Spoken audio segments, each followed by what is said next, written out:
Hola, hola al público de Imperfecto, ¿cómo están? Muy buenos días, tardes. Es un gusto estar aquí en este primer programa. Estamos aperturando de lujo este programa Conversaciones por la Sustentabilidad que estamos impulsando desde la empresa de consultoría Estrategas por la Sustentabilidad y con las puertas abiertas de Imperfecto Radio, a quienes de inicio pues damos un enorme agradecimiento por habernos permitido y haber aceptado esta propuesta, que además con mucho gusto, con mucha apertura. Y pues este es nuestro programa introductorio. Aún siendo la introducción, vamos a profundizar bastante desde inicio. Recuerden que Conversaciones es un espacio donde se profundiza sobre las realidades y sobre las posibilidades de la sustentabilidad. Y también pues estamos encontrando, buscando la vinculación ya reconocida tanto por los actores científicos, miembros de todo este movimiento que lleva pues ya algunas décadas, que más que un movimiento pues es un nuevo actuar buscando un modo de vivir. Entonces esa vinculación reconocida entre disciplinas, pero también ese potencial con aquellas que aparentemente y por una visualización o un entendimiento que ya lo manejaba yo en algún artículo, una conceptualización sesgada, pues se han desvinculado y se han dicho como que yo no sé nada, eso es para biólogos, eso es para especialistas, ambientalistas, activistas y todas las listas de personas que parecen más estrechamente relacionadas con ello, pero vamos a buscar cuál es la vinculación con el arte, con la política, con tus emociones, con la tecnología, la comunicación, las neurociencias, la economía, desde luego la ciencia. Y vamos a ir abriendo cada programa una nueva panorámica y tratar de ir abordando a nuevas áreas, haciendo nuevas combinaciones, que no es en sí descubrir un hilo negro, sino solamente ponerlo al oído de ustedes, de cada vez más público, de cada vez más diverso, que operan en todas estas áreas, que incluso no necesitan tener o desempeñarse día con día en una profesión, en una actividad que suene a lo mejor muy rimbombante, sino desde tu casa, desde tu hacer diario, desde tu papel como ciudadano, cómo puedes vincularte, cómo puedes actuar, cómo puedes tener nuevas acciones y nuevas visiones en torno o desde la sustentabilidad. Y de hecho, hoy pues también damos inicio en esta primera temporada a un tema, enfocándonos en un tema que va a ser muy, muy relevante en este año para ti, o debería serlo para ti como ciudadano, pero ahorita todavía no vamos a entrar a eso, lo vamos a dejar para la mitad del programa más o menos, porque quiero antes darle la bienvenida a dos grandes personalidades con quienes en muchas ocasiones he rebotado ideas y bueno, he recibido bastante en cuanto a información, en cuanto a apoyo moral, sobre todas las propuestas que andamos luego por ahí moviendo. Entonces, para mí es un gusto, un honor que hayan aceptado la invitación y que pues estén en este primer programa. Menciono primero a la doctora Adi Patricia Carrera. Hola, muchas gracias. Hola Oscar, muy buenas tardes y muchas gracias a quien nos escucha por su tiempo y muy honrada de estar aquí, de pues formar parte de este primer capítulo que esperemos que haya muchos más. Muchas gracias. Y nuestro otro invitado, pues es incluso un poco el culpable de que estemos iniciando este programa y esta alianza con Imperfecto, porque pues él me invitó a otra iniciativa que estaba trabajando en conjunto. David Pérez, muchas gracias también, bienvenido. Hombre, pues muchas gracias, Oscar, muchas gracias, doctora, por poder compartir este espacio. Pues yo un placer estar participando en estas iniciativas. Yo creo que además de que pues yo te reconozco el gran ímpetu que tienes, También la idea me parece genial. Yo creo que ojalá que estos programas lleguen a muchas personas porque es un tema que hasta hoy yo no había visto. No había visto un lugar en donde se proponga discutir de los temas de la sustentabilidad frente o en vísperas de unas elecciones, ¿no? Yo creo que, hay muchos otros temas importantes, pero me encanta que haya uno orientado a la sustentabilidad. Entonces, pues felicidades por la idea y pues en lo que podamos apoyar. Muchas gracias. Bueno, y antes de entrar en materia, también para pues los que nos están escuchando y que no han tenido el gusto, como yo, con muchas personas, de conocerlos a ellos, me voy a aventar una síntesis, pues de algún modo, del por qué están aquí, más allá del vínculo que tenemos. Y igual inicio con la doctora Adi Patricia Carrera, que ella es doctora en política pública, también tiene un posgrado en gestión económica pública, ambos en la Universidad de Birmingham, Reino Unido. Es licenciada en administración pública, un diplomado en administración municipal por la UNAM. En su carrera, pues ha llegado a ser asesora del director fundador del INAFED, que es una institución relevante aquí en México para los municipios. Ha sido coordinadora del doctorado de Ciencias Sociales en la Universidad Autónoma del Estado de México, investigadora en el Colegio Mexiquense, consultora, entre otras organizaciones, pues del Banco Mundial, PNUD, la OCDE, la Unión Europea y el CLAD. Ha sido presidenta de la Red de Investigadores en Gobiernos Locales Mexicanos, AC. Tiene un montonal de publicaciones, afortunadamente muchas de ellas me llegan a mi correo, pero de tantas que genera se me forman y no las alcanzo a leer todas. Es miembro del Sistema Nacional de Investigadores del CONACYT, por supuesto. Actualmente, pues, es profesora investigadora en el Instituto Politécnico Nacional, en el Centro de Investigaciones Económicas, Administrativas y Sociales, y pues se enfoca tanto en la investigación como en la consultoría a finanzas municipales, federalismo, capacidad institucional, gestión municipal, desarrollo de instituciones, y hay mucho más, pero me paso a contarles también de forma breve en cuanto a David, que él es ingeniero químico ambiental, se enfocó en biotecnología, en educación, en proyectos sustentables, una maestría en ciencias y tecnología agroalimentaria, con especialización en redes de valor, que de hecho él ha creado la primera red global de agentes de cambio, es fundador de BICAP. Ha participado en múltiples iniciativas ambientales en diversas ONGs. Es docente de la Autónoma del Estado de México, del Tecnológico de Monterrey y en la Universidad del Medio Ambiente. Y pues en este trayecto también y en estas colaboraciones en distintas instituciones, pues ha colaborado en incubación y aceleramiento de empresas con este enfoque socioambiental. Y se enfoca pues principalmente al tema de redes de valor, negocios, economía circular. Muchas gracias, lo reitero, y pues vamos ahora sí a empezar a platicar. En primeras, ir entrando en materia de sustentabilidad, de compartir y a lo mejor de intercambiar ahorita entre nosotros tres un poco de qué es la sustentabilidad.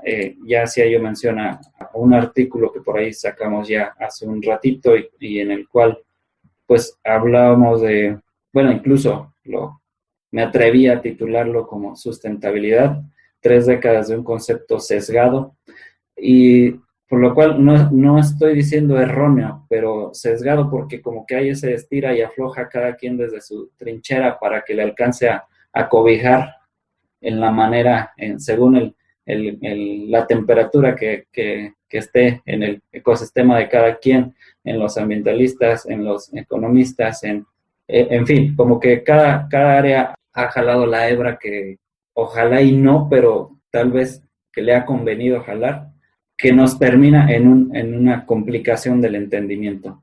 Entonces empezaríamos preguntándoles para ustedes qué es la sustentabilidad, si quieren ustedes a modo de opinión o a modo de profundizarlo tanto como deseen. Doctora, adelante. Los caballeros primero. Con todo gusto. Pues bueno, la verdad es que el tema de sustentabilidad, sostenibilidad es bastante amplio. Si nos remitimos a la definición original, pues lo vemos como esta intención de garantizar de satisfacer las necesidades de las generaciones presentes sin comprometer las de las generaciones futuras, ¿no? Ese es el paradigma general que se ha venido manejando desde hace ya un poquito más de 30 años. Ha tenido su cierta evolución ese paradigma. A mí me parece que en un inicio no se consideraban muchas cosas que han pasado en los últimos 20 años. Y a pesar de que sea vigente digamos, la intención, ¿no? Nos cuestionamos mucho el cómo se está haciendo, ¿no? Porque cuando se generó ese paradigma había, digamos, condiciones diferentes, ¿no? Simplemente era una época de, vamos a decir, toda la revolución tecnológica y todos los cambios que se han vivido en los últimos 30 años han sido cambiantes y pues se ha inclusive cuestionado este asunto de qué significa el asunto de la sostenibilidad, ¿no? Yo sí creo que a pesar de que sigue siendo un paradigma bueno, sí tenemos que emigrar a ver el cómo se está construyendo y el qué de ese paradigma vale la pena mantener y qué no, ¿no? En particular hay un elemento que a mí me parece importante y es el ser juiciosos, el ser críticos frente al diseño económico que se tiene y la política económica que se está impulsando, ¿no? Yo me acuerdo que cuando yo iba yo creo que en la prepa, ¿no? Un profesor nos preguntó que cuál era el futuro, cuáles eran las ciudades del futuro, ¿no? Y un compañero, pues en chiste de chiste pero también en serio le contestó que, pues si seguíamos como vamos, las ciudades del futuro iban a ser como Ecatepec con Nezahualcóyotl, ¿no? Porque no se están cambiando los paradigmas de crecimiento, se siguen impulsando los mismos. No hay estrategias, por ejemplo, para dejar de entubar los ríos. No hay estrategias sólidas para incorporar, por ejemplo, agricultura urbana. No hay estrategias sólidas para aumentar el número de metros cuadrados de área verde disponibles por persona. No hay estrategias para un montón de cosas, ¿no? Entonces, yo creo que sí vale la pena cuestionarnos a ver, queremos llegar a la sustentabilidad y lo queremos hacer bajo el mismo sistema económico que se ha venido manejando. Entonces, yo creo que ahí hay una gran oportunidad de innovación y quizá un poquito también de cuestionamiento de los planteamientos económicos que se tienen, ¿no? A mí me encanta, digamos, me encantaría que en particularmente los tomadores de decisiones, ¿no? A todos los niveles, consideraran ello, ¿no? Consideraran hacia dónde están enfocando las baterías, ¿no? Sin cuestionar al gobierno anterior, actual o a cual sea. Creo que eso se ha cuestionado poco y se han priorizado otras cosas, ¿no? Doctora, si nos hace favor. Sí, claro, bueno, estoy de acuerdo, ¿no? La definición clásica es la que acaba de mencionar David. Es importante comentar a nuestro público que nos escucha que en el idioma español, que es nuestro idioma, hay, pues digamos que algunas posiciones que no siempre coinciden en términos de cuál es el concepto que se usa, ¿no? Sustentabilidad o sostenibilidad. Y bueno, yo solamente quiero comentar que en realidad el término, el concepto nos viene de una palabra sajona, ¿no? Sustainability. Y que en realidad, pues, como bien lo acaba de manejar David, pues tienen básicamente la misma esencia y el mismo significado, ¿no? Entonces, la sustentabilidad sí es cierto, hay una definición que ha sido la que hasta el día de hoy se maneja como la más importante. Y aquí yo la sustentabilidad la veo como un proceso. Es un proceso muy complejo, porque requiere de equilibrios, ¿no? Y esos equilibrios al ser humano, a nuestra sociedad, a la civilización contemporánea, pues nos cuesta mucho trabajo renunciar a ciertas cosas, ¿no? A cambio de tener un medio ambiente más sano, un mayor equilibrio entre el desarrollo económico, el desarrollo tecnológico, el desarrollo ambiental y el desarrollo social. Muchas veces se concentra la atención en el hecho de que hemos sido incapaces de procurar ese equilibrio entre la dimensión económica y la social, ¿no? Si vemos allá afuera, pues lo que dicta en realidad las prioridades de los gobiernos, pues es la actividad económica más que el medio ambiente, ¿no? Y por eso vemos, pues, que se produce una explotación inadecuada del medio ambiente. Pero nosotros también tendríamos que ver el tercer pie clásico que hay de la sustentabilidad, que es el desarrollo social, ¿no? O sea, todo esto, este difícil equilibrio, enfrentamiento, digamos, entre intereses económicos e intereses del cuidado del medio ambiente, se traduce en cosas que se reflejan en la forma en la que viven nuestras sociedades. Y lo cierto es que, como bien comentaba David, la forma en la que hemos decidido, ¿no?, en un sistema de intercambio donde el mercado es lo más importante, pues lo cierto es que hemos producido pues un mundo con asimetrías terribles, ¿no? Y entonces se vuelve un círculo vicioso porque en muchas ocasiones la pobreza está también vinculada a la inequidad, ¿no?, en la distribución del bienestar, ¿no? Es decir, el pescador o la gente que vive cerca de las playas no saquea los nidos de las tortugas porque le caigan mal, ¿no?, sino porque no tiene otras fuentes de ingreso, ¿no? Eso visto desde el extremo de la gente que menos tiene. Y bueno, por el otro lado, pues tenemos un grupo, una élite económica y política que pues cotidianamente está tomando decisiones que favorecen sus intereses económicos, pero no piensan en de qué forma esto se traduce en cómo vive el ciudadano de a pie, ¿no?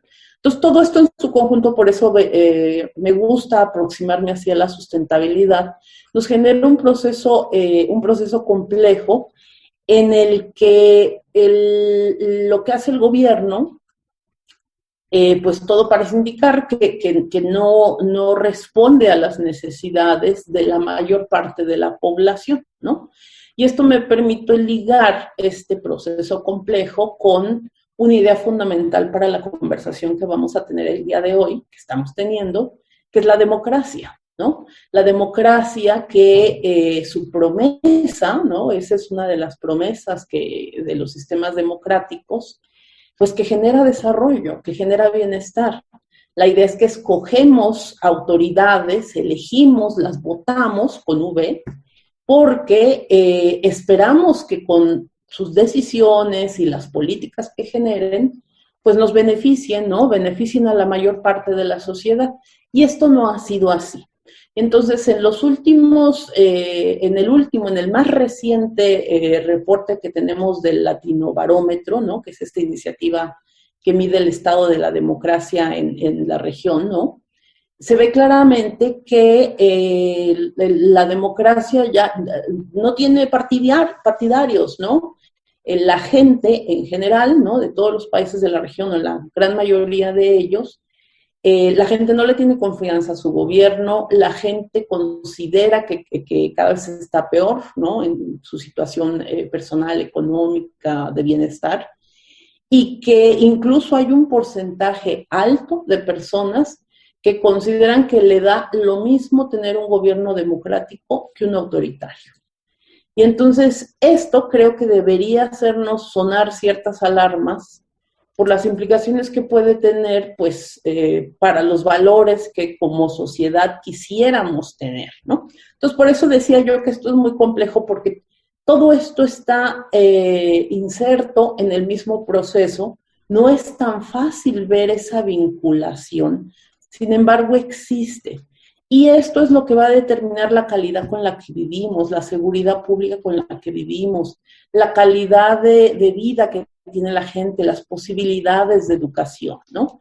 Y aquí, bueno, pues yo retomo lo que se ha iniciado hace, está corriendo el 6º año, ¿no? Pues que es la Agenda 2030, que tiene muy claras cuáles son las prioridades que debería haber para el desarrollo del mundo. Todo el mundo, todos los países del mundo prácticamente la han firmado, están de acuerdo, se supone que estamos trabajando por ella, y con este enfoque de sostenibilidad. Pero lo cierto es que al día de hoy estamos todavía muy lejos, ¿no? Y en el marco de la pandemia que tenemos al día de hoy, parece que nos estamos alejando todavía más. Y bueno, de hecho ahorita que menciona Agenda 2030 y para ambos, la Agenda 2030 pues está basada en Informe Brundtland y en esta definición de desarrollo sostenible. Llegó al español y sacamos estas dos versiones de sostenible y sustentable. La Agenda 2030 pareciera, es una perspectiva propia, que no hace esa diferenciación. Sin embargo, pareciera entonces haber un hueco, una falta de precisión, porque al final de cuentas, sí en Latinoamérica, no sabría decir si en todos los países de habla hispana, pero sí en Latinoamérica, sí ha habido esta diferenciación muy marcada, me parece, de donde la sostenibilidad pareciera incluso de repente ser un tanto somera, y la sustentabilidad, al ser tan profunda, como que mejor ni la tocamos porque es demasiado comprometernos. Voy a ligar con esto. Será una perspectiva un poco sesgada también, personal, y ligarlo con, David decía, la situación ha cambiado bastante, y también ahorita con la pandemia, pues más. ¿Tiene vigencia entonces, a su parecer, esa definición de desarrollo sustentable de 1987? Vigencia en el sentido de, si nos seguimos basando en ella, nos marca la pauta, nos marca dirección para lo que tenemos que hacer. Una respuesta rápida sería no. Bueno, ya no es vigente, ¿no? Esa sería la respuesta rápida que yo podría dar. Como comenté hace rato, la intención es la misma, ¿no? Pero la forma en la que se estaban haciendo las cosas ya no es la misma, ¿no? Y lo que debemos estar buscando ya no es lo mismo. Ni la forma, ni el modo, ni muchas otras cosas que hay que criticar al respecto. Mencionaste muy bien, por ejemplo, la Agenda 2030, ¿no? Que es un instrumento de política pública que se ha estado impulsando a diferentes niveles, y es lo más aterrizado que se ha podido llegar a nivel estatal, a nivel municipal, ¿no? Es lo más aterrizado que de los esfuerzos que yo he visto. Digo, antes ha habido otros esfuerzos similares, ¿no? Sí, que es muy aplaudible, ¿no? Pero sí, nos falta sí, trecho. Falta mucho. Las cosas van mejorando, pero como mencionó la doctora Andy, es lento, o sea, estamos todavía muy lejos. Y creo que si queremos seguir, o sea, si queremos lograr el cambio requerido para evitar, pues, el cambio climático, estos famosos 6 grados, si queremos evitar un montón de cosas que se nos avecinan, sin lugar a dudas ya lo tenemos que hacer diferente, ¿no? Lo tenemos que hacer diferente. Yo te puedo comentar que, por ejemplo, hay una mala gestión en muchos de los casos, no en todos, pero en muchos de los casos hay una mala gestión política por parte de las autoridades respecto a, por ejemplo, los resultados que se presentan en Agenda 2030, ¿no? La instrucción es, hay que aplicar Agenda 2030, ¿no? Entonces, los tomadores de decisiones dicen, pues, ¿qué hay que hacer? Reportar tal cosa y hacer reuniones, ¿no? Pues las hacemos, ¿no? Y nos seguimos quedando en las buenas intenciones, nos seguimos quedando en que, bueno, digamos, a un municipio o a cualquier otra institución le dicen, pues reporta, pues la institución va a reportar, ¿no? Que eso tenga indicadores de impacto, que eso tenga indicadores sobre las finalidades, ¿no? Métricas, pues no da ningún resultado, ¿no? Hay una autora muy famosa que se llama que se apellida Duflo. Tiene este libro de Reinventemos la pobreza, algo así, ahorita no me acuerdo bien el título, que en donde ella plantea que si seguimos, la gestión pública se debería de estar evaluando como cualquier otro elemento que pueda ser evaluable. O sea, ¿a qué me refiero? Vamos a decir, una fábrica que hace pastillas o que hace refrescos, ¿no? Vamos a decir, que ¿cómo evalúa? ¿No? Pues agarra, muestrea, mide indicadores, tiene indicadores y después, y en función a eso, reporta, ¿no? Lo mismo tendría que estar sucediendo, por ejemplo, con los gobiernos. O sea, tendríamos que tener un muestreo, si no queremos medir todo lo que hace el gobierno, tendríamos que tener un muestreo al menos para medir de forma externa los impactos, ¿no? Los efectos que se está teniendo en la gestión de la política pública, porque todos los gobiernos reportan. Hicimos quién sabe cuántos talleres, sembramos quién sabe cuántos arbolitos. Millones de pesos invertidos en tal. Millones de pesos. Y después vamos a los indicadores y decimos, a ver, ok, de todos esos arbolitos que reforestaste, ¿cuántos viven? ¿No? De todos esos talleres que diste, ¿cuál fue el cambio logrado dentro de las personas? De todos esos módulos de traspatio que regalaste, ¿no? De todos esos tractores, ¿cuál fue el incremento en la producción? ¿O cuál fue el incremento en la calidad de vida? ¿O cuál fue el incremento, no? Y pues eso no pasa, ¿no? Entonces, yo creo que sí tenemos que criticarlo seriamente, el que las cosas no tienen que ser, no vamos a llegar a ningún lado si lo seguimos haciendo de la misma forma, ¿no? Esto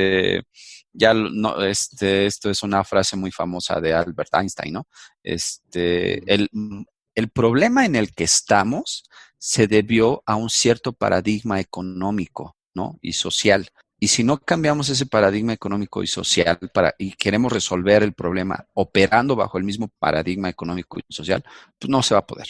Bueno, yo creo que como todo lo que va haciendo el ser humano, la definición clásica de sostenibilidad o sustentabilidad, que para mí es lo mismo, ¿no? Lo demás se me hace un poco una discusión un poco estéril, ¿no? Lo que queremos es conservar el medio ambiente, pero al mismo tiempo promover el desarrollo integral del individuo, ¿no? Entonces, aquí tendríamos que verlo, como bien dice David, a la luz de un contexto completamente distinto, ¿no? Cuando en la década de los 80 se empieza a hablar de estos conceptos, el mundo está en otras condiciones, ¿no? A partir de entonces hemos pasado por muchas situaciones, digamos que las crisis económicas inherentes al sistema capitalista, pues son cada vez más cortas, cada vez más frecuentes, ¿no? Entonces, eso ha dejado saldos que, como comentaba, pues son saldos que se miden claramente cómo está viviendo la gente. Entonces, tenemos necesidades distintas al día de hoy y yo aquí lo que quisiera remarcar es que son necesidades más apremiantes. O sea, más allá de que queramos que sobrevivan las especies y que sigamos conservando nuestros bosques y nuestras selvas y nuestros mares, nuestros lagos, eso es muy importante.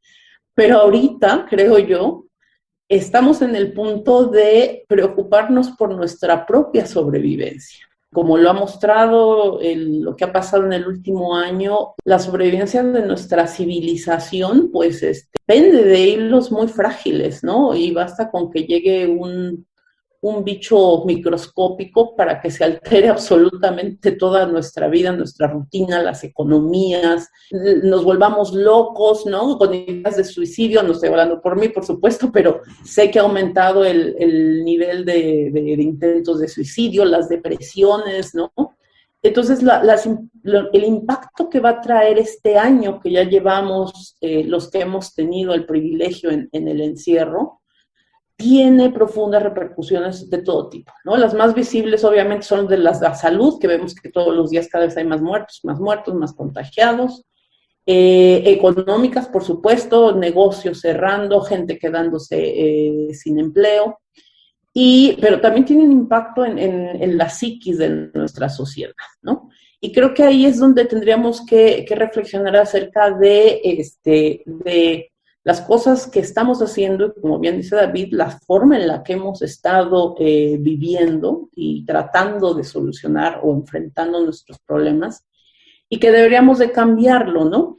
Yo no estoy tan segura de qué tan factible y viable sea eso en el corto plazo o en el mediano plazo.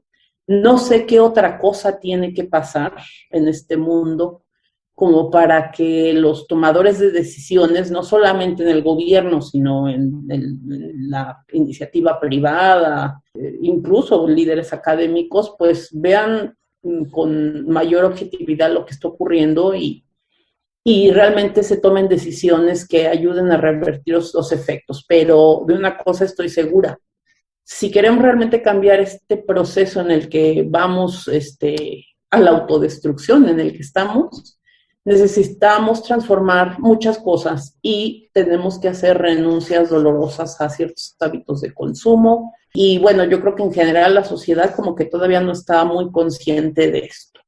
Aquí, ¿quién es el actor, digamos, que de manera natural está llamado a decir, oigan, estamos viendo que todo esto está colapsándose y tenemos que pensar en hacer distintas las cosas, en actuar distinto, buscar patrones de consumo diferentes, en fin? Pues es de manera natural nuestras autoridades. El gobierno, como lo conocemos en general, es el líder de este proceso, ¿no? No es el único que debe hacer cosas, por supuesto que no. Al día de hoy ya está muy superada esa idea de que el gobierno tiene que responsabilizarse de todo. Ni puede y ya no es viable, ¿no? Y además otros actores también reclaman el derecho de poder participar en la toma de decisiones, ¿no? Entonces, nosotros creo que esto viene pues muy alineado con el propósito del programa del día de hoy, ¿no? Que tiene que ver con elecciones. Necesitamos entonces considerar como ciudadanos qué clase de gente estamos eligiendo, porque ellos son los que están tomando decisiones que van a determinar el derrotero de las cosas que ahora mismo discutimos, ¿no? ¿Por quién vas a votar?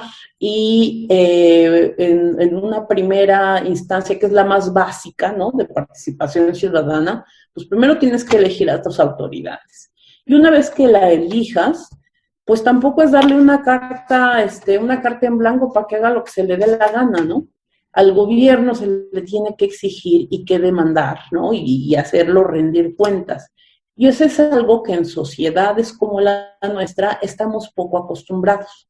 Tenemos una cultura asistencialista en la que se nos ha enseñado, digo en general de nuevo, a extender la mano y recibir cosas del papá gobierno, y entonces yo como ciudadano no tengo ninguna responsabilidad. Igual de todo está pésimo porque el gobierno es corrupto, ¿no? Porque el gobierno todo se roba, porque nada se ve, en fin, ¿no? Y eso, aunque sí hay motivos como para pensar en eso, nosotros también tenemos que pensar que como actores sociales, como ciudadanía, tenemos una responsabilidad en la elección de esos tomadores de decisiones, ¿no? Y sin duda alguna, idealmente, ¿verdad? En un mundo ideal, yo he escuchado muchas ocasiones en diferentes foros en los que he participado que dicen, bueno, es que para elegir al presidente, a los gobernadores, a los presidentes municipales, en fin, las autoridades en general, deberíamos pedirles que tengan cierto nivel educativo básico, ¿no? Entonces, bueno, en un mundo de imaginación, a lo mejor eso puede ocurrir. Pero la característica de los sistemas republicanos es esa, que cualquier ciudadano se puede postular, ¿no?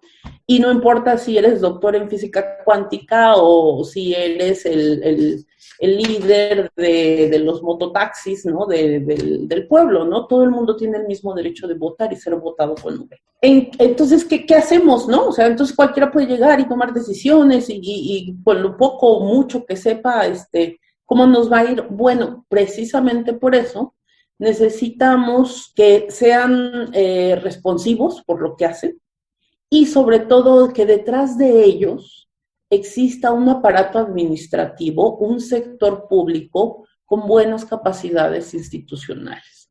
¿Y esto qué significa? Bueno, pues precisamente a lo que se refiere David, ¿no? O O sea, idealmente que lo que en el área académica se conoce como el proceso de política pública se cumpla, ¿no? Es decir, que tú tomes decisiones considerando las necesidades de la gente, sí, pero también sopesando elementos de tipo técnico, en términos de eficiencia, de eficacia, ¿no? Y hacer una adecuada planeación que con un sistema de seguimiento y evaluación adecuados, con el objetivo principal de que las decisiones que tomes sean cada vez mejores. Esto es complejo porque implica pues tener un capital humano que es consciente de todos los procesos, del deber ser, ¿no? De cómo funciona el aparato público, y se necesita sobre todo un gobierno, autoridades electas, que tengan la voluntad política de apostarle a este tipo de cambio, ¿no? Dentro del funcionamiento del sector público. Y que de hecho con esto pues está dando una muy buena entrada. Como lo habíamos planteado en el inicio aquí en Conversaciones por la Sustentabilidad, pues nos vamos a enfocar a vincular, a relacionar, a encontrar cómo retroalimenta la sustentabilidad a una múltiple variedad de áreas profesionales, de áreas de nuestra vida y en viceversa también. Pero quisimos empezar este 2021 por la relevancia que tiene para México, que son las elecciones más grandes de la historia, pero además está sumado a este cambio que fue repentino y que llevamos un año viviendo, en muchos de los casos sufriendo o padeciendo con la pandemia, con el COVID, y que además los grandes visionarios de este planeta están planteando que es solo la primera de las grandes pandemias globales. Entonces, el planteamiento global para toda esta temporada es qué debe de ocurrir en el modo de hacer campaña, el contenido de las propuestas, el planteamiento de las estrategias, que no sea nada más una lista de buenos deseos y de compromisos y cosas así, sino estrategias debidamente diseñadas, estructuradas. Pero también qué debe suceder en cuanto al actuar de todos los demás involucrados, que no, ya lo decía la doctora Adi, que nos ha dicho, dinos Adi, de repente es un poco complicado también por nuestros antecedentes educacionales, pero vamos a hacer el esfuerzo. Nos decía Adi, es responsabilidad de todos, pero hay un líder el que toma o debería tomar la batuta y decir esto se va a hacer por aquí, por acá, esto te toca a ti, esto te toca al otro. Llega a ser una corresponsabilidad. Entonces, ¿qué debe de ocurrir entre todas estas aristas para construir la necesaria sustentabilidad? Esa va a ser la pregunta global que vamos a estar abordando en toda esta temporada, que vamos a tratar de ir codiseñando su respuesta a través de la participación de varios, pero no quiero dejar pasar la oportunidad de que en particular Adi y David nos comenten. Yo sé, esta pregunta engloba bastante, pero si se quieren centrar en uno o dos de los componentes planteados y que así en 30, 40 segundos nos digan, pues, qué debe de ocurrir para construir esa necesaria sustentabilidad. Bueno, yo creo que en materia de elecciones y del tema que nos trae acá, yo creo que una primer cosa que tiene que ocurrir es que sabemos mucho, ¿no? Que quienes están postulando para un cierto puesto político no necesariamente son las personas que están más involucradas o más relacionadas con el aspecto de la sustentabilidad y en términos generales del desarrollo de un país, ¿no? Hay muchas cosas que están en juego ahí, pero yo creo que una de las principales cosas que yo agradecería mucho es que se acercaran a personas que sí lo saben, ¿no? Y asumieran esa responsabilidad de formar su equipo, no solamente por compadrazgos, sino con gente que realmente puede aportar a ellos, porque van a generar un muy buen desempeño y a la sociedad, ¿no? Yo creo que así en términos resumidos ese sería el primer cambio que yo pediría. Ahora sí que como decir, si no es mucho pedir, ¿no? Que de hecho ahí quiero aprovechar porque hay una frase que no sé si la escuché de algún lado o realmente de algún modo la construí, pero la sustentabilidad no es un valor agregado. O sea, no es, y no debería ser te cobro 50% más por este producto en comparación del tradicional solamente porque tiene ciertas prácticas o ciertas, incluso un color verde, y a veces es lo único que tiene. Sino que, bueno, la frase en corto es, la sustentabilidad no es un valor agregado, es un agregador de valor. Entonces, en este sentido que decías, ese equipo que tenga ese conocimiento, esa experiencia de diseñar con enfoque de sustentabilidad, le va a insertar un gran agregador de valor a su campaña, a su proceso ya de gestión, de administración en el nivel que sea. Adi. Sí, yo completamente de acuerdo con lo que dice David. A eso yo añadiría lo siguiente. Necesitamos políticos profesionales, porque finalmente todos somos políticos, pero no vivimos de eso, ¿no? Desafortunadamente, porque les pagan re bien. No alcanzaría.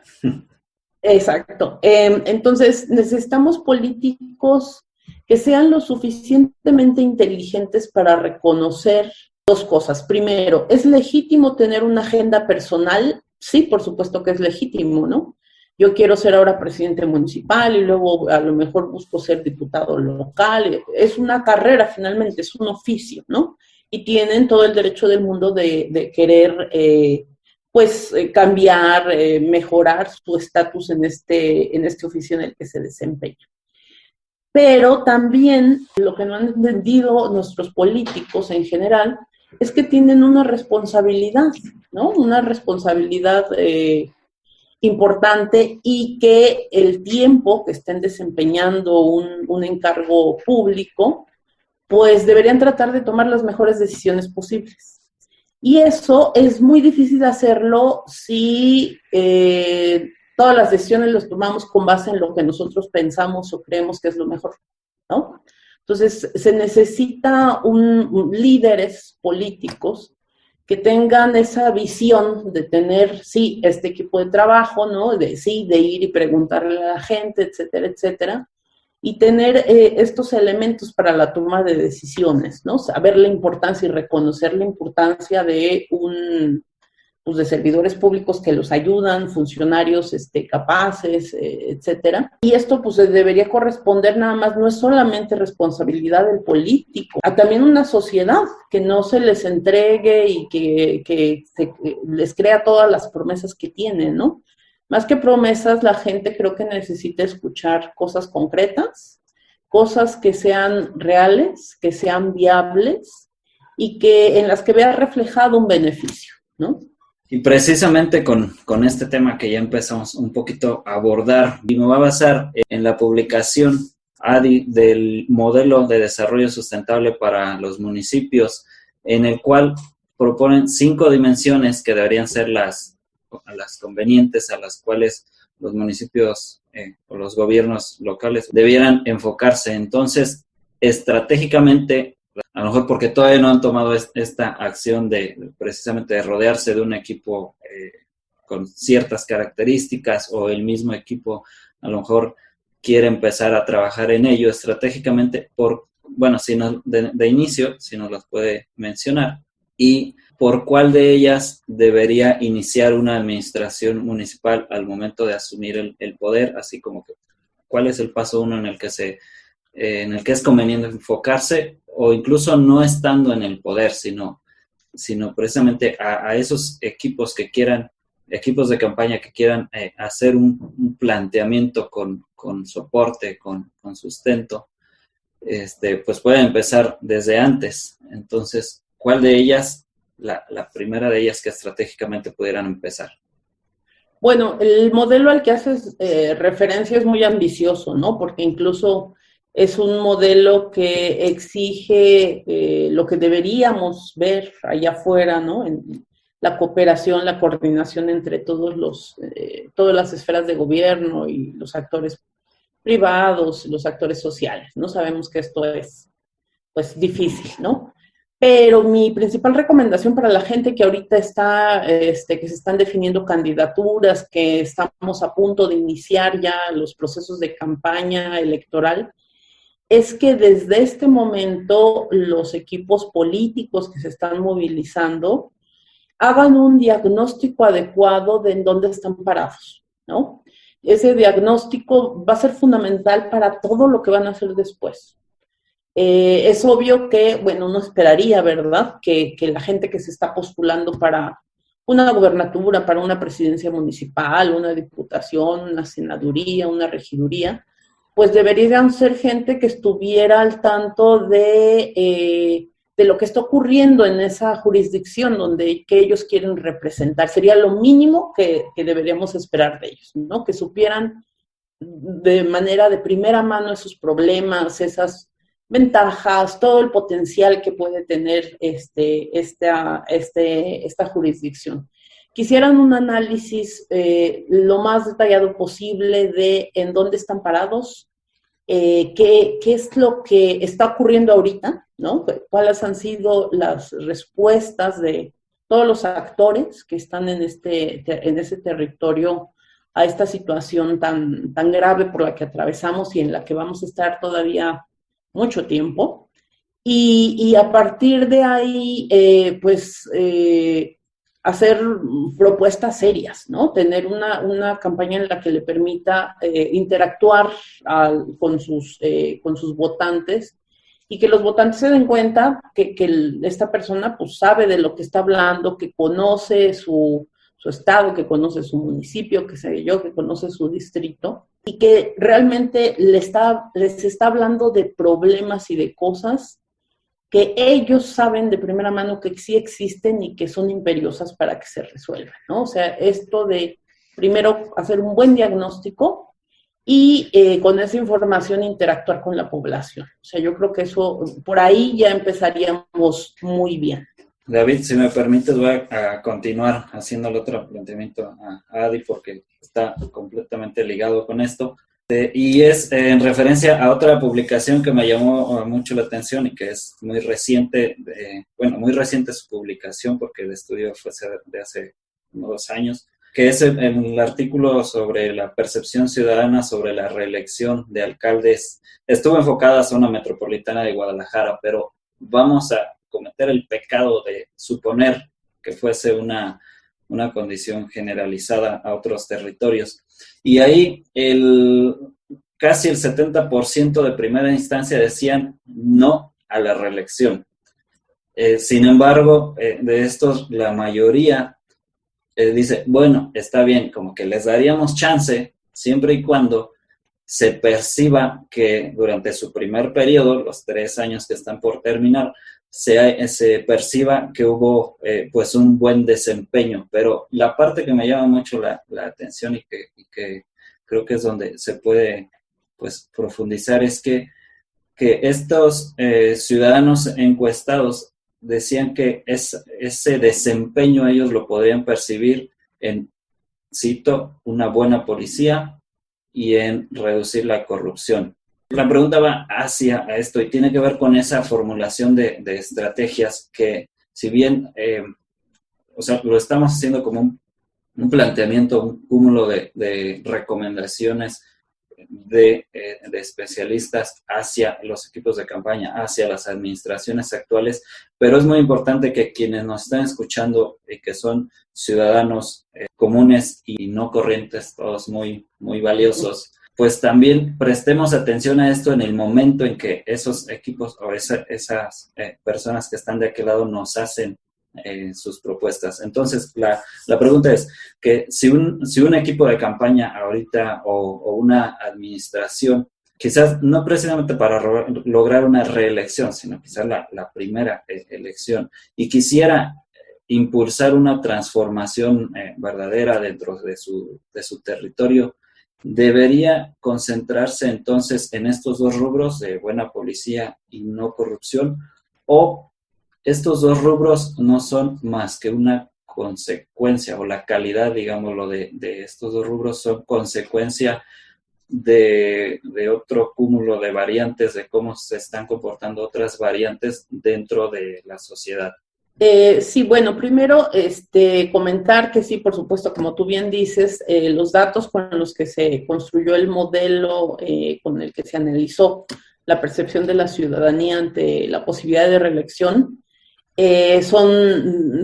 datan ya de muchos años. Fue justo cuando se acababa de aprobar la reforma, ¿no? Para que las autoridades municipales tuvieran la posibilidad de reelegirse en una ocasión, ¿no? De manera inmediata. Entonces, el tiempo ya pasado, ya pasó una primera elección, es decir, en el 2018, algunas autoridades municipales tuvieron la posibilidad de reelegirse, ¿no? Entonces, estos datos que nosotros presentamos ahí son un antecedente interesante, pero no son más que eso, ¿no? En realidad, al día de hoy, no hay, tenemos estudios, quiero decir, tenemos la comunidad académica, ¿no? Sobre todo en el área de estudios políticos, que te explican por qué la gente vota, ¿no? Por un partido, un candidato, que tratan de explicar, ¿no? El patrón del voto. Lo cierto es que todavía no tenemos elementos como para decir, pues la gente va a votar si tú haces esto, ¿no? Eso no es cierto. Nosotros quisiéramos suponer que la gente, y eso es lo que declaró la gente, que nosotros encuestamos, que ellos estarían dispuestos a votar por alguien que pues tuviera un mejor desempeño en ciertas áreas en particular, las que tú mencionas. Sin embargo, seríamos muy ingenuos si pensamos que eso realmente es lo que motiva al electorado a ir a la urna, ¿no? Y a decidirse por un candidato de un partido o por otro, ¿no? Ahí hay una serie de factores que son multidimensionales que van a determinar el voto. ¿Qué es lo que nosotros desearíamos idealmente? Pues sí, que lo hicieran en función de la evaluación del desempeño de sus autoridades, pero sabemos que no son así, ¿no? Porque si no, no veríamos estas espantosas candidaturas que nos presentan todos los partidos políticos, ¿no? Pues que no dudo que por ahí haya algún candidato valioso y que pueda aportar, pero en general tú ves las mismas caras, ¿no?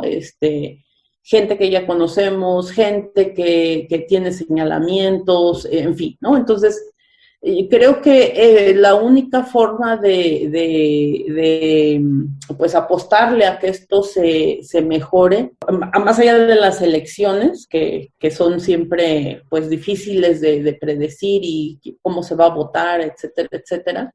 Insisto, yo creo que más bien deberíamos apostarle a una burocracia que estuviera mejor preparada y a el cumplimiento de la ley. Es decir, que la ley, ya sé que esto es otro tema espinoso y difícil, ¿no? Un Estado de Derecho que realmente se cumpla. Porque mientras el Estado mexicano no tenga la capacidad de hacer cumplir la ley, el político y el ciudadano, cualquiera de nosotros, pues va a seguir haciendo lo que no debe porque pues no pasa nada, ¿no? No pasa nada. Quiero rescatar de ahí algo relevante, valioso que, como decía antes, para los ciudadanos, los votantes que nos escuchan, los ciudadanos que podemos exigir cumplimiento de ciertas acciones. Ahí es donde radica parte del valor en precisamente no ser tan ingenuos, en procurar irnos más a fondo y más en extenso a analizar un poco las propuestas, las acciones, incluso las mismas situaciones que estamos exigiendo que se resuelvan. Y de aquí voy a pegar temática y aparentemente un pequeño brinco para regresar con David, para entrar en el área de expertise o en una de las áreas en las que más se desempeña él, que es en economía circular. Y David, lo primero que quisiera pedirte que nos compartas es un poco en resumen, ¿qué es la economía circular? Y si nos puedes mencionar como que su principal diferenciación con el concepto de sustentabilidad. Muy buena pregunta. La definición rápida de economía circular es que, digamos, la definición de texto, ¿no? Es que es un sistema económico que es regenerativo por diseño, ¿no? Eso es la economía circular. ¿Qué significa eso? Que estamos migrando de un sistema económico que fue construido, vamos a decirlo, como se fueron dando las cosas, ¿no? Ese es el sistema económico que nosotros tenemos, a pasar a un sistema económico que esté diseñado justamente para la sostenibilidad o para la sustentabilidad, ¿no? Entonces, ¿esto qué implica? Implica muchos cambios, implica que Pues siempre lo digo, la economía circular no es solo reciclar, ¿no? De repente asociamos nada más la economía circular con reciclar, pero la economía circular implica muchos cambios, ¿no? Muchos cambios que van desde eso, desde la forma de hacer y comercializar productos, hasta cambios trascendentales, estructurales, de tipo político, de tipo económico, de modificar las reglas, de modificar la forma en la que se cobran los impuestos, etcétera, ¿no? O sea, hay muchos cambios que hacer en materia de economía circular.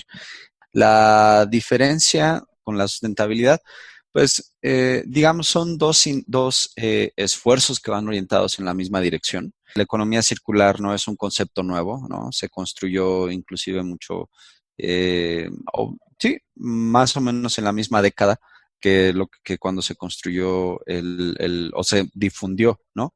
El concepto de sustentabilidad. Pero sin lugar a dudas la economía circular, podríamos decir, es una herramienta en la cual se han agrupado muchos conceptos que lo que están proponiendo es que sí, o sea, el paradigma de desarrollo sostenible, entendido como el mismo desarrollo, pero sostenible, o sea, el mismo desarrollo que estamos teniendo, pero que sea sostenible, eso está ya muy criticado, ¿no? O sea, desde, como comentabas antes, ¿no? Desde seguir tratando de que todas las casas tengan agua potable, drenaje, un horno de microondas y un refrigerador, ¿no? Eso es insostenible, ¿no? Entonces, Y y eso, paradójicamente es lo que estamos pretendiendo sostener. claro, ¿no? Y eso en el paradigma de ese desarrollo sostenible que se generó, eso era lo que se estaba buscando, ¿no?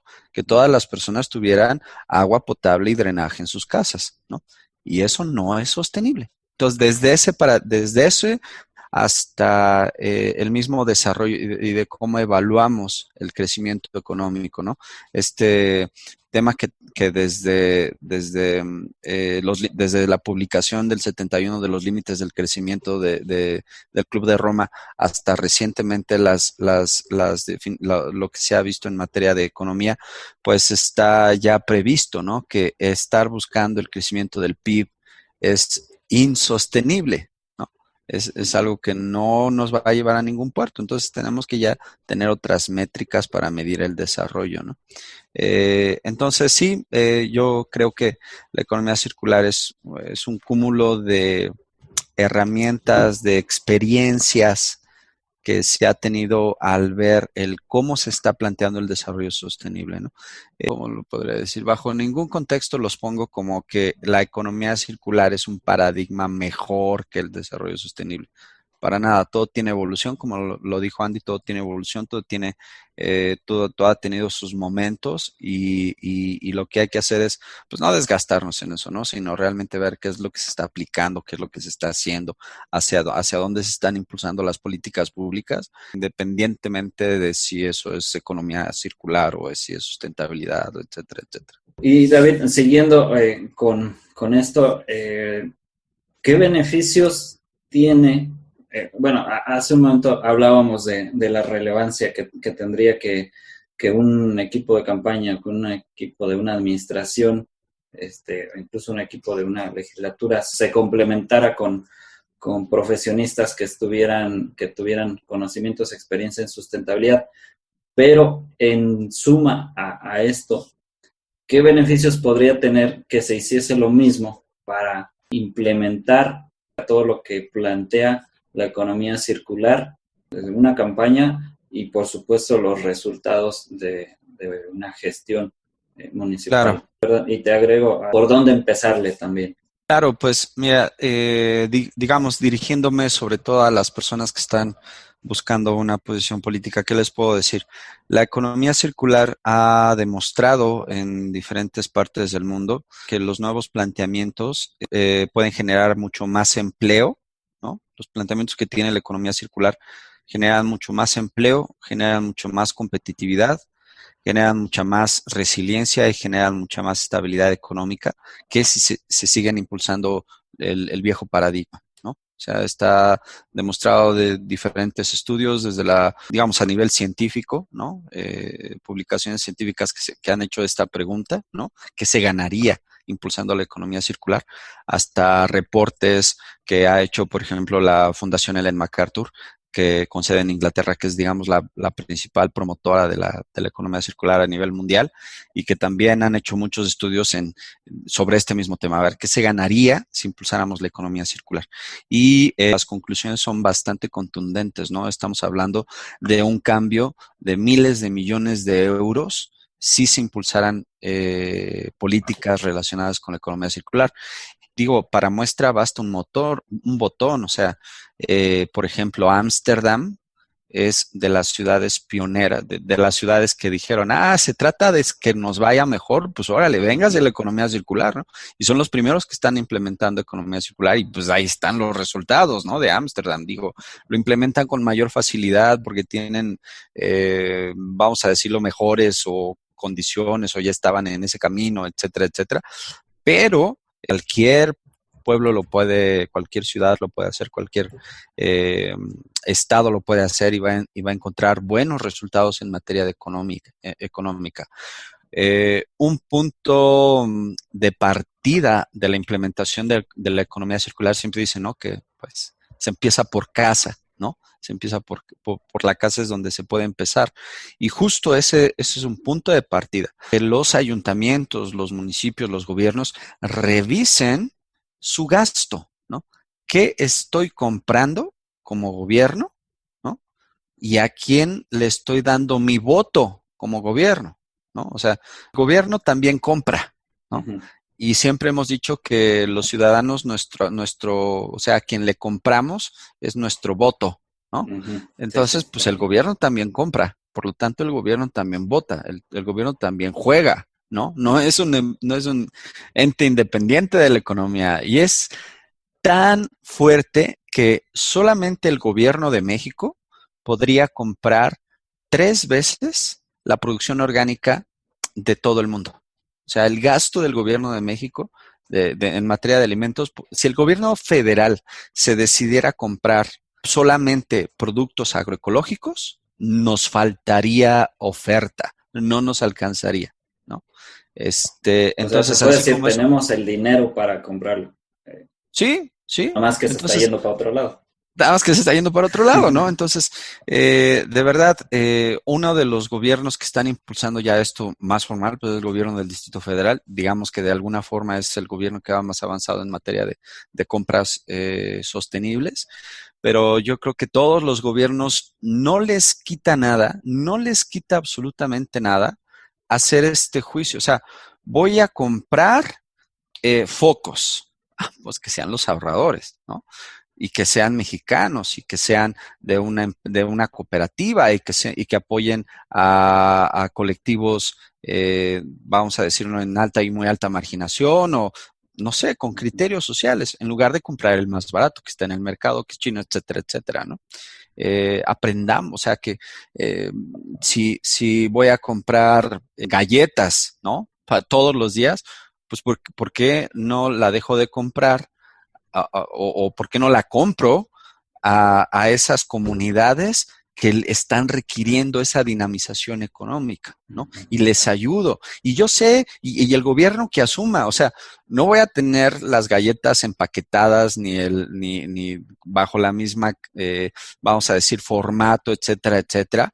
Pero esa es labor del gobierno también. A ver, pues vamos a ayudar a que esta comunidad o estas comunidades que elaboren galletas nos van a surtir y las vamos a apoyar durante tantos años comprándoles sus galletas y van a tener, además de que les compramos sus galletas, van a tener un proceso de incubación, de aceleramiento, porque esto va a durar 2 o 3 años y después ya no, ¿no? Entonces, después ya las ponemos en una cierta etapa y ya después que consoliden las mismas comunidades su desarrollo, pero ayudar en ese proceso, ¿no? Entonces, digamos, para concluir, hay muchos beneficios que puede tener la economía circular si las adoptan los candidatos, los políticos, y muchos beneficios a nivel, te puedo decir, a nivel de beneficios a la sociedad, pero también beneficios de su imagen, de su campaña, de lo que impulsan la aceptación de la gente. O sea, de verdad hay muchos beneficios. ¿Y cómo comenzar? De verdad, receta es gobierno, revise sus compras y haga compras sostenibles. Y además, ¿cómo comenzar? Acérquense con los especialistas. Para empezar, yo creo que la mayoría, y me voy a aventar aquí una especie de comercial, pero la mayoría yo creo que estamos abiertos a que si alguien de cualquiera de estos personajes, bueno, a lo mejor no de cualquiera, porque con algunos tendríamos nuestras reservas, pero de la mayoría se acerca y, oye, ¿qué crees? Quiero empezar a impulsar esto, o irme por acá, pero no sé cómo. Yo creo que la mayoría por ejemplo, de los que están en tu red de BCAP, o la mayoría de los que colaboran con Estrategas por la Sustentabilidad, estaríamos en la disposición de decir, ok, vamos a sentarnos. ¿Cuánto va a ser? No te cobro nada.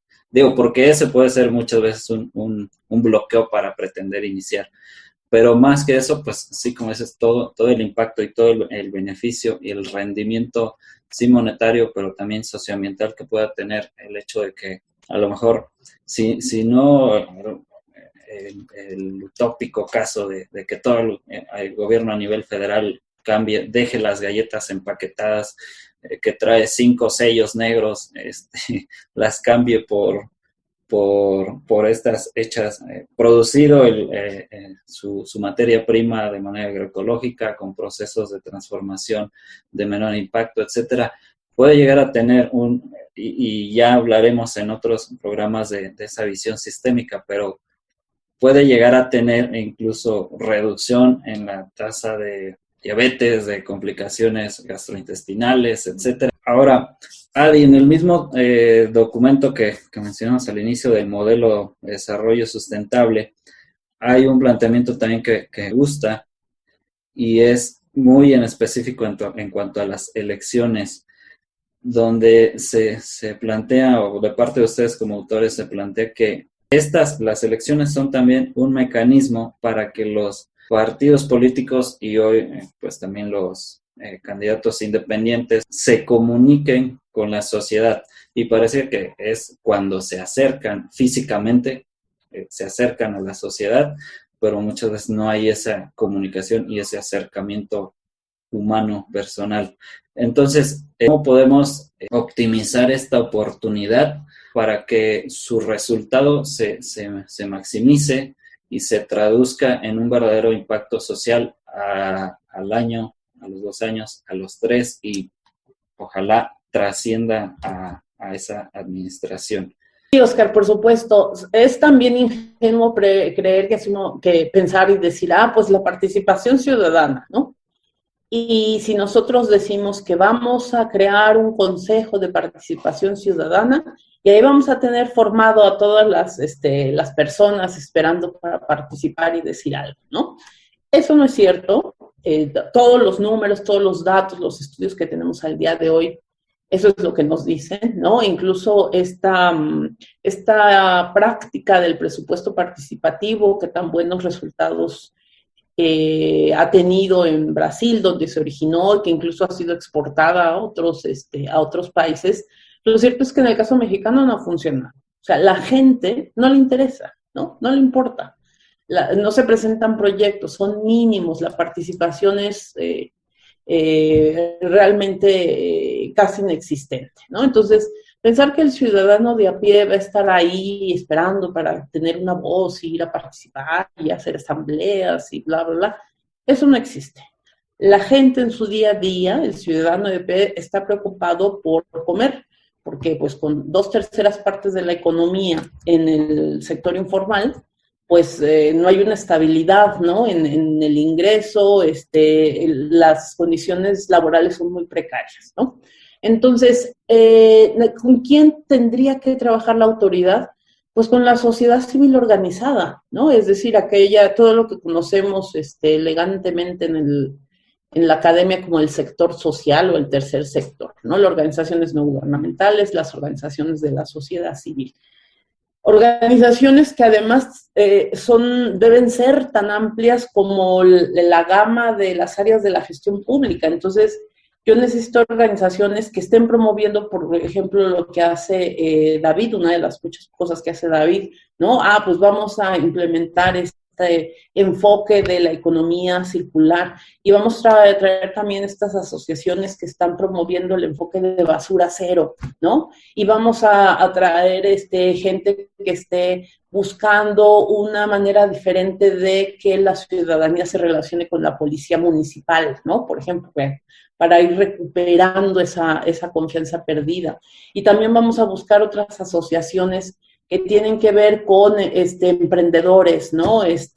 Cómo incentivar esta clase de actividades en mi jurisdicción. Y vamos a ver, es decir, la posibilidad de acción de la sociedad organizada es inmensa, ¿no? Sabemos que en países como el nuestro, el tercer sector no está todavía tan empoderado, no tiene todas las capacidades que debería tener, pero bueno, sí, ya reconocemos algunas organizaciones que son fuertes, que hacen cosas muy sólidas, y también creo que ahí hay un papel importante por parte de la autoridad de estimular su operación, su surgimiento, de apoyar su creación de capacidades y de buscar su interlocución, ¿no? Porque el tercer sector es la única forma realmente en la que el ciudadano de a pie puede decir algo. Para empezar, el tercer sector, en su idea, ¿no?, más ideal, ¿no?, en su concepción más ideal, son organizaciones que tienen capacidades que no tenemos los ciudadanos de a pie, ¿no? Que ven, que tienen información, que la pueden analizar, que sacan conclusiones, que presentan propuestas. Y el gobierno está encargado de un montón de cosas, cada vez más, ¿no? La frontera entre lo que es público y lo que es privado cada vez está más borrosa.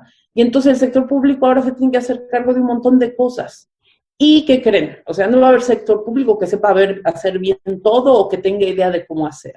Entonces, por eso es tan importante que también el gobierno en sus 3 niveles sea capaz de aceptar y reconocer esto que es una capacidad, bueno, al menos desde el punto de vista, digamos, académico, es una capacidad que yo le llamo capacidad de gobernanza. Es decir, cómo yo me interrelaciono con mi sociedad, con los sectores privados, por supuesto, pero también con el sector social, ¿no? ¿En qué medida puedo llegar a acuerdos? ¿En qué medida puedo incorporar sus puntos de vista? ¿Cómo podemos hacer para trabajar juntos, promover juntos proyectos, ¿no?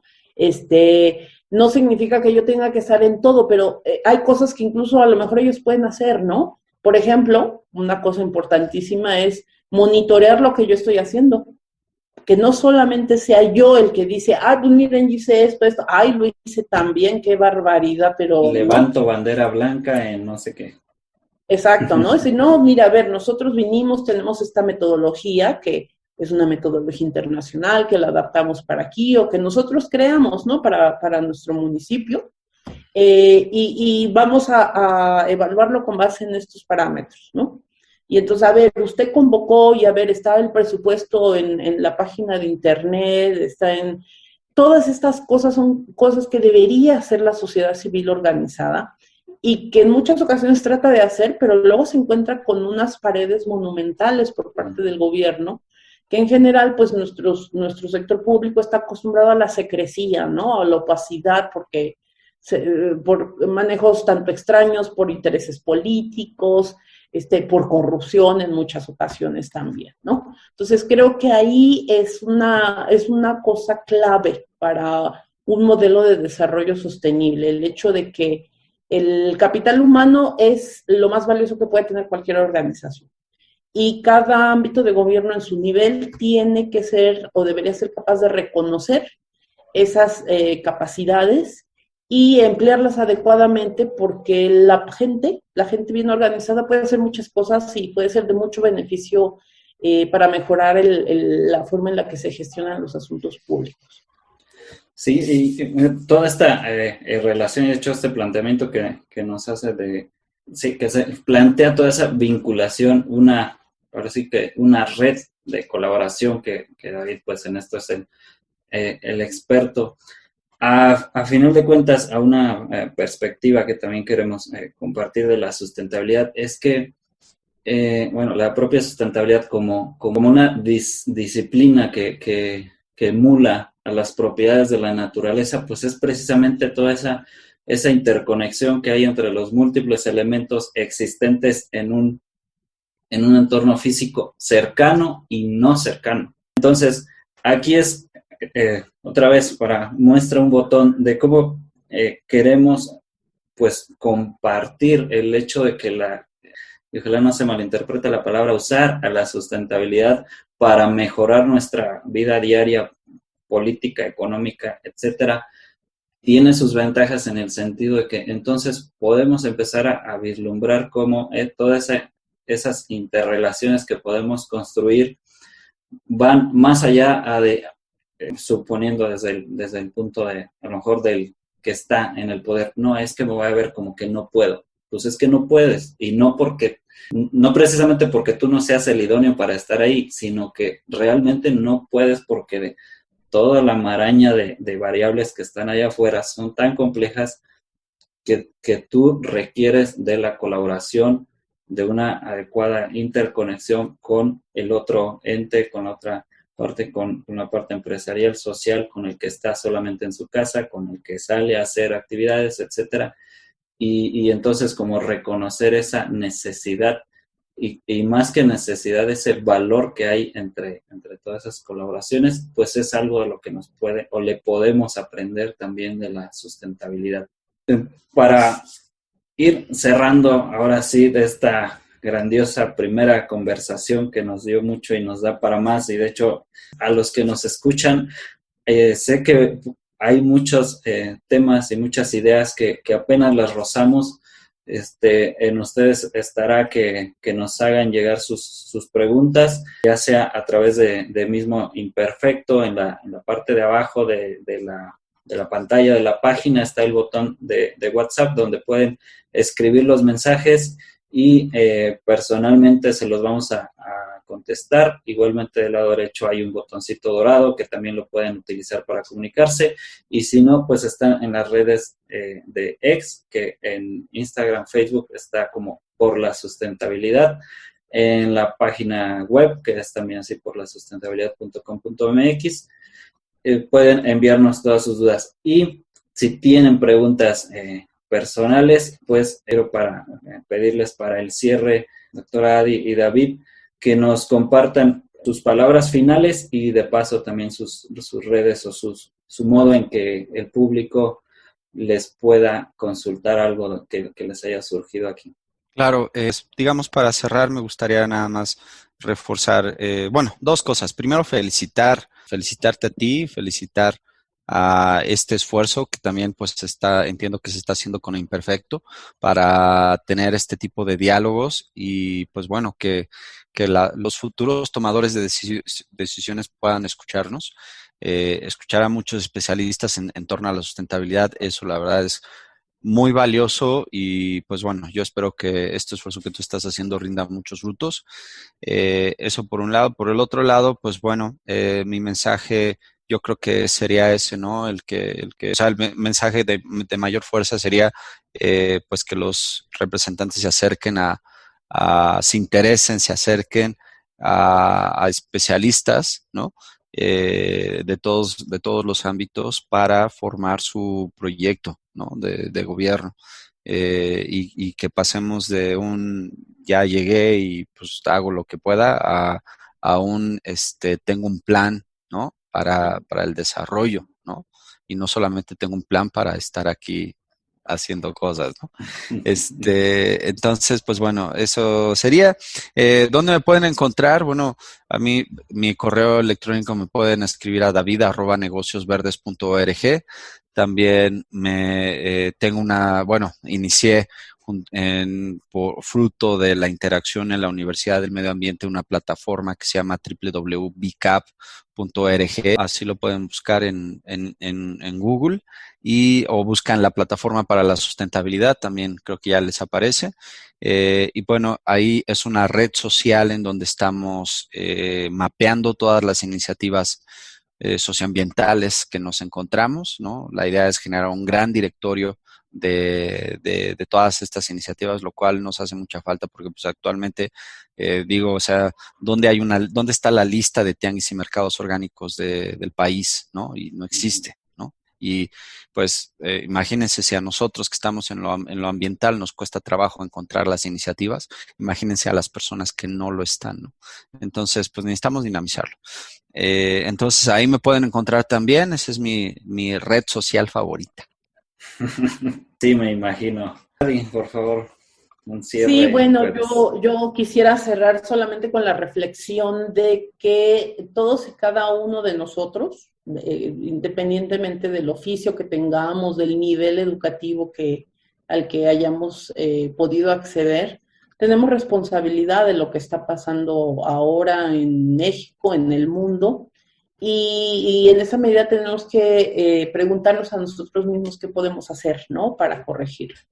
Culpar siempre a otros actores es poco productivo y más bien tendríamos que reflexionar sobre lo que estamos haciendo mal en conjunto como sociedad y cómo a partir de lo que yo hago puedo detonar un cambio que nos lleve a mejorar al menos algún aspecto de nuestro entorno inmediato. Yo creo que con eso se activa el desarrollo, de hecho eso es el enfoque del desarrollo, que empieza desde abajo, ¿no? Desde nuestras casas, desde nuestra familia, desde cómo nos comportamos como ciudadanos. Entonces hay que ser más responsables con lo que hacemos, no solamente por nosotros, sino que retomando precisamente esta idea de sustentabilidad, ¿no? Pues por los que vienen detrás, los que son jóvenes, ¿no? Si queremos que tengan pues un mundo pues más justo, un mundo donde la mayor parte de la gente pueda tener más oportunidades de estudiar, de trabajar, no ser explotados, ¿no? Con más equidad, por supuesto, igualdad de género, en fin. Entonces creo que es responsabilidad de todos y hacia allá debemos caminar y trabajar, ¿no? Y demandar por parte de nuestras autoridades y cumplir con lo que nos corresponde a nosotros como ciudadanos responsables. Por supuesto, agradecer el espacio, la invitación, Oscar. Ha sido una muy buena experiencia, muy interesante escuchar a David, muy honrada de haber compartido el espacio con él, muy a gusto. Espero que también los que nos escuchan, pues, encuentren algo de interés en estas cosas sobre las que hemos estado reflexionando. Y esperemos que como padrinos de esta iniciativa le dejemos muy buena suerte para que se vaya haciendo cada vez más grande y realmente sirva como un vehículo para generar cambios, ¿no? Cambios que necesitamos de manera muy urgente. Muchas gracias. Mis redes sociales, les dejo mi correo electrónico, adimex@yahoo.com. Muy bien, pues muchas gracias a ambos, a quienes nos escuchan. No se pierdan el siguiente episodio en Imperfecto, porque vamos a ir teniendo invitados, ya decíamos, de diferentes perfiles. Incluso vamos a estar buscando tener conversaciones con políticos. Esa es parte del reto, no para hacer proselitismo, sino para profundizar también. Encontrar que no siempre son los malos del cuento, por así decirlo. Tenemos esa esperanza y de algún modo esa convicción, porque hemos identificado a algunos, sino saber que ellos también tienen una perspectiva y también profundizan en estos y en otros temas. Pero también iremos abordando incluso a niveles muy humanos, las emociones, por ejemplo, es algo que así que me emociona que pronto abordemos para ir conociendo cómo impactan también en la sustentabilidad y en mucho de lo que hacemos. En fin, van a ser muy variados los invitados y los temas que vamos a abordar. Y pues bueno, muchas gracias, David, muchas gracias, Adi, por otorgarnos este tiempo, por ser los padrinos de este programa, de esta iniciativa. Y hace casi al inicio mencionaba que precisamente que la sustentabilidad no es un proceso, y entonces voy a hacer un cierre muy cursi con una frase que también cierro el artículo de sustentabilidad, 3 décadas de un concepto sesgado, y es que analógicamente la sustentabilidad es como la felicidad. No es un fin, sino una forma de vida. Haces tu mejor esfuerzo día con día por ti y por lo que te rodea.